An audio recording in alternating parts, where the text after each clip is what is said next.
Bom, pessoal, então nesse vídeo eu vou falar aqui sobre interpretação econômica do dual, certo? Aí vou apresentar o conceito, vou mostrar um exemplo, né? E depois, no final, a gente vai ver o algoritmo dual simplex, tá bom?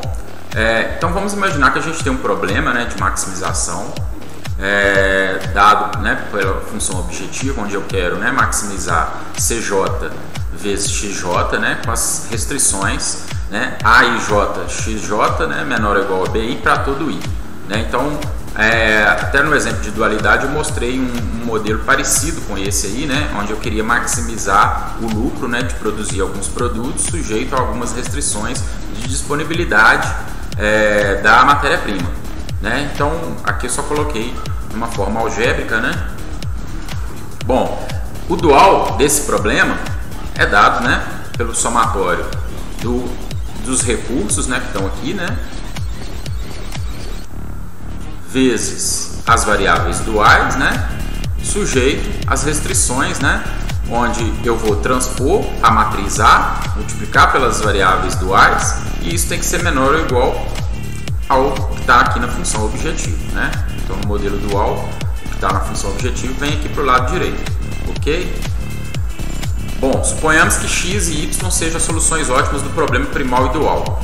Né? Então, pelo teorema básico lá da dualidade, a gente sabe que a função objetivo do primal é igual à função objetivo do dual. Isso quer dizer que a função objetiva aqui do primal ela vai ser igual ao somatório do valor dos recursos vezes o valor das variáveis duais. Né? Isso quer dizer o seguinte, que se eu alterar em qualquer quantidade, né, os recursos que eu tenho disponíveis, eu também vou alterar o valor da função objetivo nessa taxa aqui. Ó. Então, repara que toda vez que a variável dual for diferente de zero, for positiva ou negativa, né, quando eu faço alguma alteração para cima ou para baixo também nos recursos, eu vou ter uma alteração positiva ou negativa também na função objetivo. Né? Então, a variável dual ela é a taxa, né, de variação do valor ótimo da função objetivo, né, de acordo com a variação de alguma unidade de algum recurso.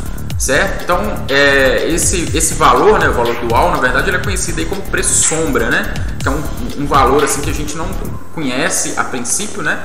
E ele não está diretamente associado lá na função objetivo, mas ele tem influência na função objetivo, sim. Né? Na hora que a gente resolve, a gente consegue ver.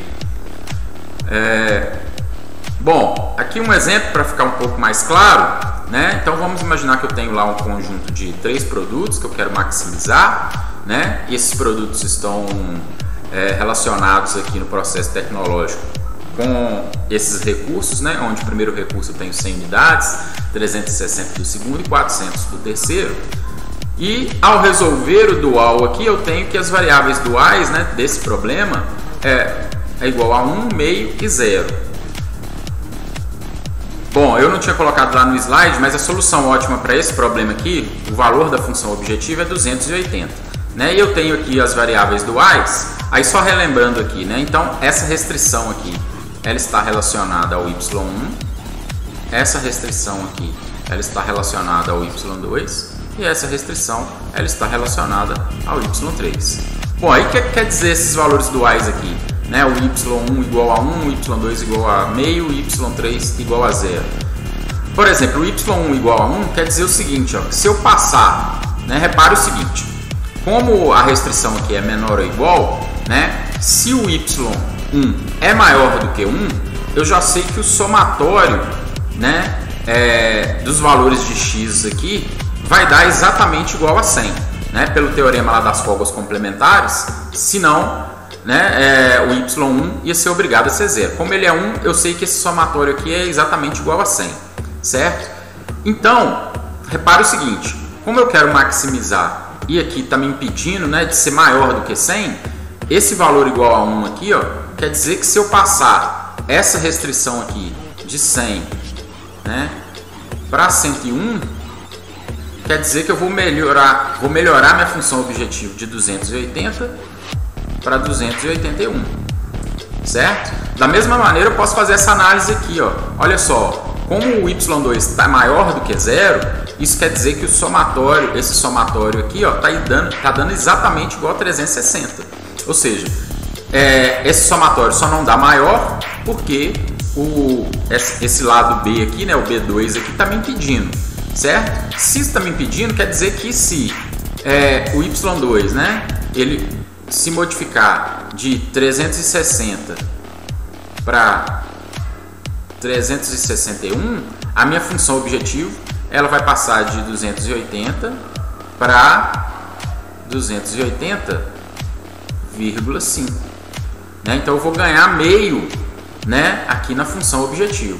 Da mesma maneira, olha, como o y3 deu 0, eu já sei que essa restrição aqui, ó, ela não é um limite para mim. Então se eu somar aqui, eu nem sei quais são os valores de x aqui a princípio, né?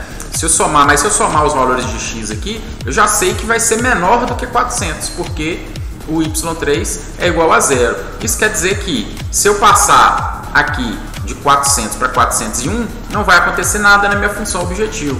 Então vamos imaginar que eu quero investir em algum recurso, quero comprar algum recurso, né? E aí eu tenho a opção de comprar o recurso A, o recurso B e o recurso C. A princípio, qual que seria o recurso mais interessante para eu comprar?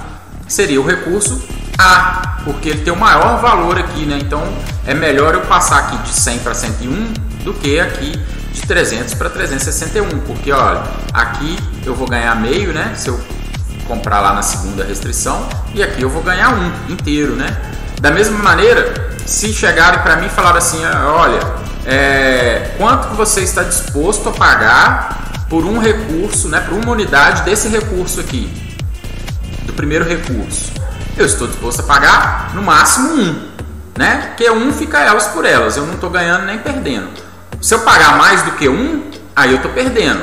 Se eu pagar menos do que 1, eu estou ganhando a diferença. Da mesma maneira, o segundo aqui, ó, quanto você está disposto a pagar pelo segundo recurso? Eu estou disposto a pagar no máximo meio, né?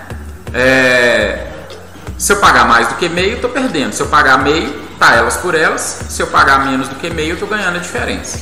E quanto você está disposto a pagar por o recurso C aqui, pelo terceiro recurso? Não estou disposto a pagar nada. Para mim, nesse momento, ele está sobrando.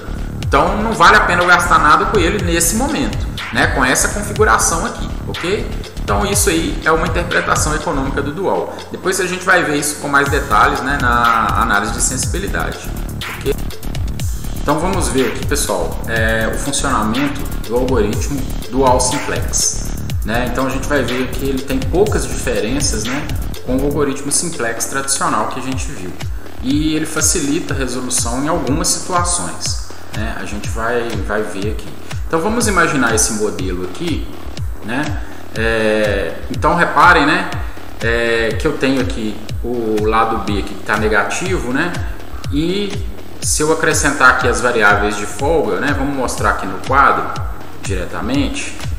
Se eu acrescentando aqui as variáveis de folga x3, x4, x5, aí reparem que x3 fica igual a menos 8 e o x4 fica igual a menos 4. E todas as variáveis têm que ser maiores ou iguais a 0, como a gente já viu. Então, quando a gente resolve o problema do simplex tradicional, o que a gente faz na verdade?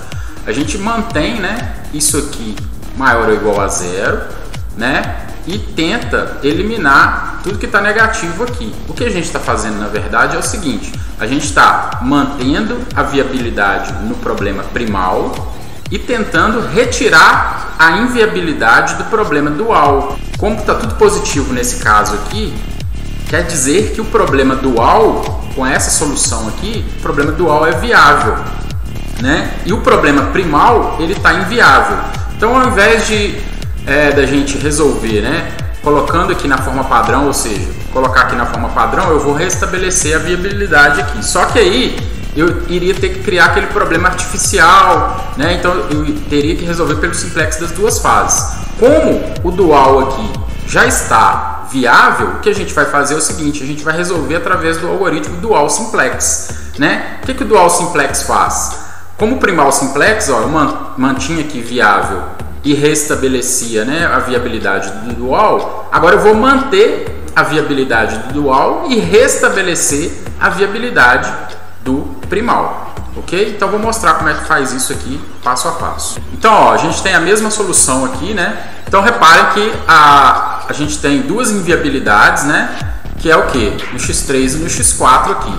Então eu tenho que restabelecer a viabilidade ao mesmo tempo que eu mantenho aqui tudo positivo, né? Maior ou igual a zero, certo?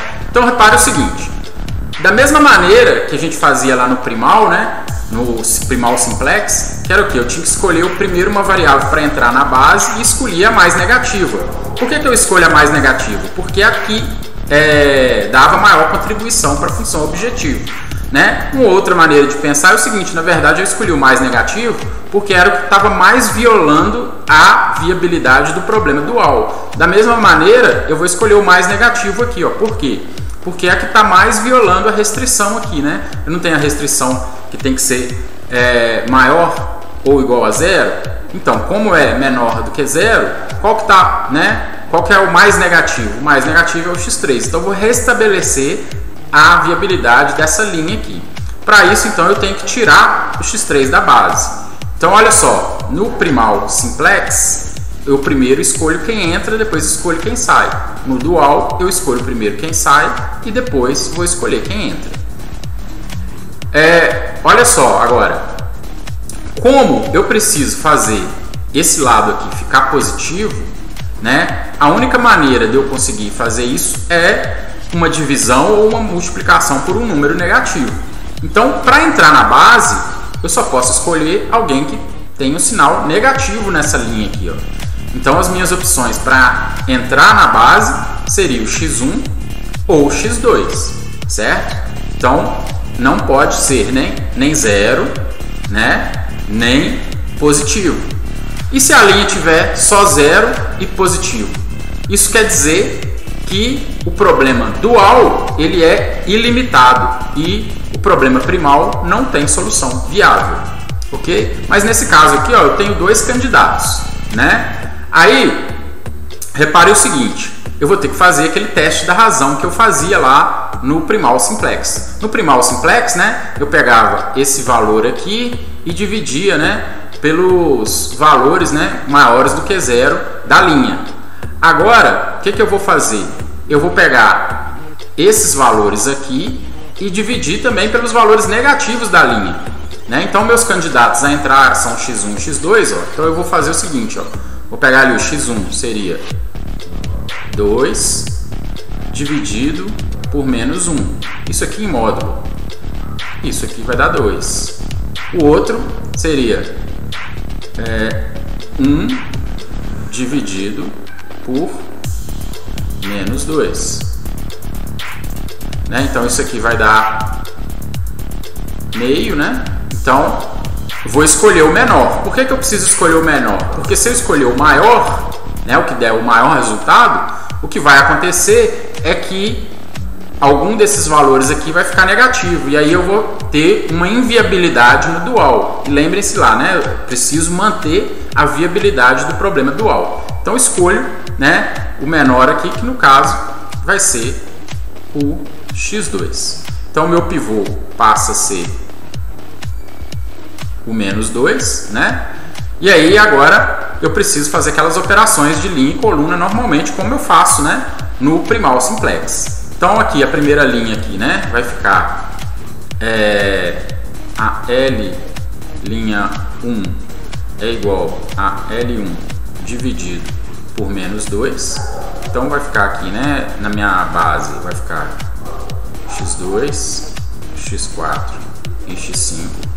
Então aqui vai ficar então aqui vai ficar 1 sobre 2, 1, menos 1 sobre 2, 0, 0 e 4. Então restabeleci a viabilidade dessa linha, né? A L'2 é igual a L'2, é igual a L2, né? Porque já tem o 0 aqui, ó. Então vai ficar menos 1,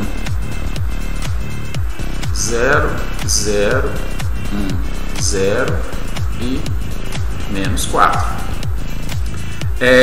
A linha L'3 é igual a L3, né? Aqui é 1.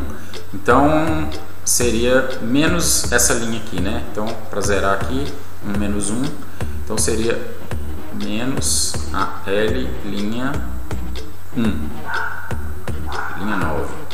Então fica 0 menos meio, 1 menos 1, 0 menos menos meio, 0 menos 0, 1 menos 0 e 8 menos 4. A linha da função objetivo é a mesma coisa, né? Tem um aqui também, então vai ficar L linha 4 é igual a L4 menos a L linha 1. Então vai ficar 2 menos meio é 1,5, né? 1,5 é 3 sobre 2. Aqui fica 0. 0 menos menos meio fica meio. 0 menos 0, 0 menos 0 e Q de x menos 4, certo? Então vamos para a próxima iteração. Então repare que essa solução ela ainda é inviável, né? No primal, né? x4 negativo, então eu preciso ainda restabelecer a viabilidade aqui. Então aqui eu já sei que vai sair o x4 e agora eu só tenho uma opção para entrar, ó, só tem um negativo, só pode entrar o x1, né? Então esse aqui vai ser o meu pivô. Então a minha L duas linha 2 vai ser igual a L linha 2 vezes menos 1. Só multiplicar ali por menos 1. Então vai ficar aqui, né? x1, x2 e x5. E aqui 1, 0, 0, 1, 0, 4. Para zerar aqui, eu vou fazer L duas linha 1 é igual a L linha 1 mais a metade dessa linha aqui, né? Mais a L linha 2 sobre 2. Então vai ficar 0, 1, menos meio, meio, 0 e 2, né? Mais metade disso aqui. A L duas linha 3, para zerar aqui, aí eu vou usar a linha nova, né? Mais metade da linha nova é igual a L linha 3 mais L duas linha 2 pela metade. Então fica 0, 0, meio, meio, né? Meio, 1 e 6, né?